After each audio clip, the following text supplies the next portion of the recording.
Next class, we will be starting our new section on international political economy. So please make sure that you have that reading taken care of. And we're going to talk in general about approaches to international political economy. And then on Friday, remember, your next paper is due. So the idea was you had time to hear about peace studies. You had time to get your papers back, to see these comments, and see where some things are still maybe going wrong. Reflect on and incorporate this, and write up some great papers for Friday. If you have any questions while working on those papers, Matt has his office hours Wednesday night. I've always got my office hours. You can also, of course, always set up an appointment with me to walk through and get any help that you need on getting a good paper set and ready to go for Friday. So before I turn it over to Professor Fuller, any questions that people have? Okay, great. All right, the floor is yours. I don't let anyone teach nowadays. Yeah, just a reminder, I have office hours on Wednesday from 7 to 8 at Mom's.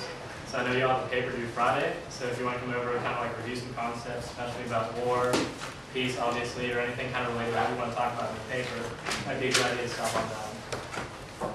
All right, cool. So today, obviously, I'm teaching a lecture on peace studies, but I think before we get started, we need to kind of think about what exactly is peace. So can anyone give me kind of examples about either what they think peace entails, peaceful events? These you guys read the news. You guys are supposed to kind of look at the papers. Yes. Well, in the Friday paper, yeah, they were on the front page. Two Kenyan rivals to share power and bid for peace. It's a step. It sounds like a step towards peace, but it seems like it's going to be difficult because I guess they're so strongly opposed to each other that I think it's going to be difficult when they finally combine. Yeah, exactly. That's a big one that popped up on Friday. If you all have been following the events that have been going on in Kenya, the two main political parties inside of Kenya have been extremely on opposite sides of elections. There was a disputed election, and then there's also been some violence as a result of this political clash. Kofi Annan has been in Kenya for about a week now, and he actually just left on Sunday trying to broker kind of a power sharing deal between the two parties. We'll get into that a little more. Does anyone else have anything? Does anyone have any general ideas about what does peace mean to you? Yeah.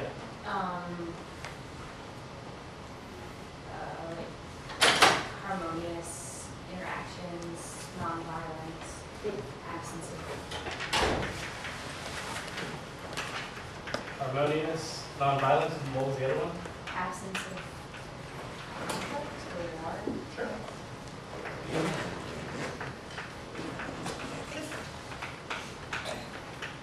Does anyone else have anything? Yeah. Like resolution to cooperation. Good.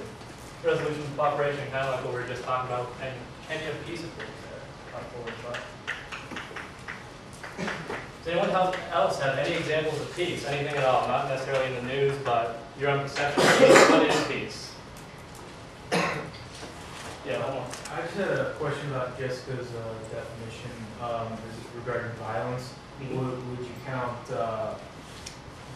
conflict and violence in order to get peace as a part of that, and therefore kind of disallow that, or is it just kind of in the moment, no violence that moment, like what happened before doesn't matter? That's a good question. We'll actually kind of get into that more, but if I don't answer that, definitely ask it again.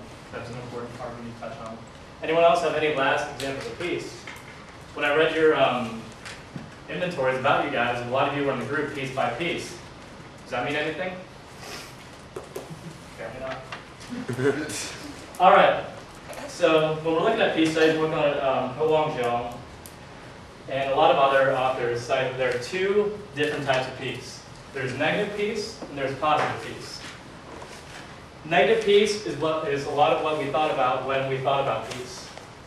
Non-violence, absence of conflict, kind of this idea of and a little bit this idea of cooperation. With negative peace, there's a clear subject and action. If I walk up to Adonis and hit him, that would be direct violence. And then him hitting me back would also be direct violence. It's a joke, you can pass, right? So, with direct violence, that's kind of what we think. That's what we think about when we think about peace: the absence of direct violence. With direct violence, there's direct subject action, and there's clear suffering. Someone pays for the violence, whether it's physical, it's emotional, or it's verbal. Examples that we can think of with direct violence include stuff like war, direct conflict, torture, terrorism, and even basic stuff in our everyday lives like robbery or any kind of physical conflict. Now, can anyone give me some more concrete examples about direct violence? PJ? War itself. More? All right. What else? Is this idea kind of clear what I'm talking about with negative peace? I think it's also important. I kind of missed something there. The negative peace involves the absence of direct violence, which is this. Sorry, I wasn't clear on what I determined there. My terminology there. Direct violence is that subject action. The negative peace is the absence of that direct violence. Does that kind of clear stuff up?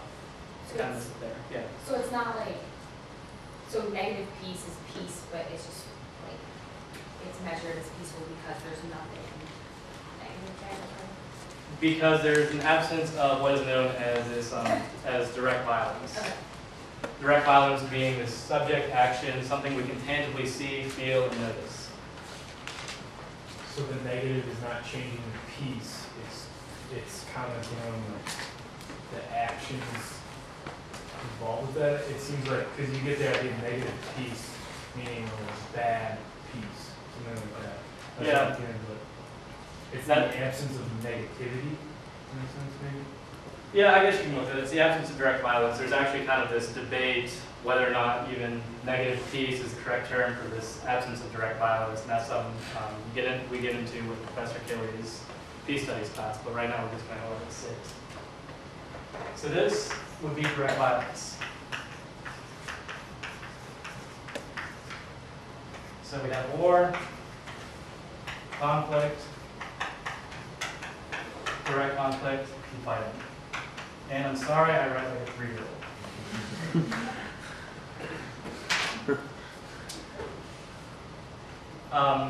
If we're looking, we go back to Kenya really quick. We talked about Kenya a lot in this class. It's very current international affairs issue, and you all should kind of be keeping up on it. In Kenya, starting in December, there was a lot of direct violence. People were shooting each other, people were killing each other.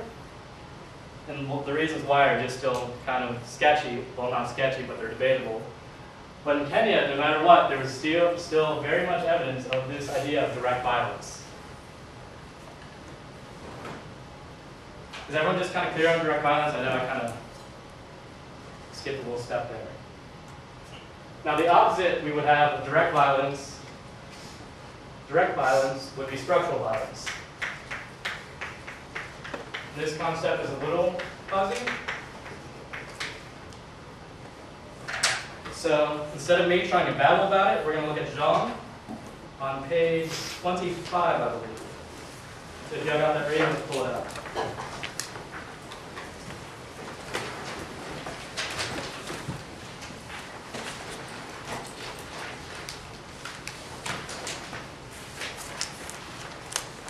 John states on 25, and we're looking on the bottom of the first paragraph there, the concept of positive peace, based on a broad understanding of social conditions, means the removal of structural violence beyond the absence of direct violence.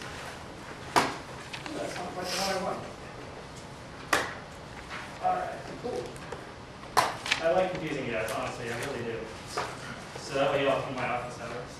So anyway, if we go down to the next paragraph, the element of various forms of discrimination based on class, ethnic, tribal, age, religion, racism, and sexism is a precondition for human realization. Equality as social and legal rights is both a means and a goal of positive peace for groups and individuals. Well, that's kind of more or less talking about positive peace, but inside of that, John kind of talking about structural violence.